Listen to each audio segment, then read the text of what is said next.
decirme que yo no puedo tener el pelo largo. Me gusta llevar el pelo largo porque lo tengo largo. Porque tengo miedo a las tijeras.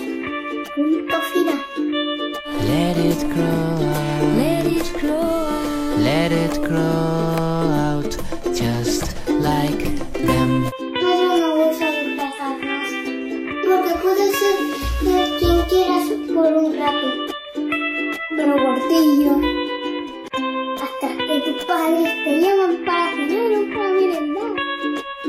Un día en infantil, Lucas fue al cole con lápiz. Lucas y se rieron un montón de él.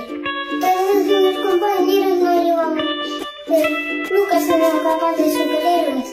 Let it grow out, let it grow out, let it grow out, just like them. ¿Por qué jugaron los coches entre chicos y las chicas también conducen? Todos los padres y las madres del mundo, cuando los niños, si nacen chicos, los ponen de azul, de verde, y si son chicas, de rosa, de lila. ¿Quién ha decidido?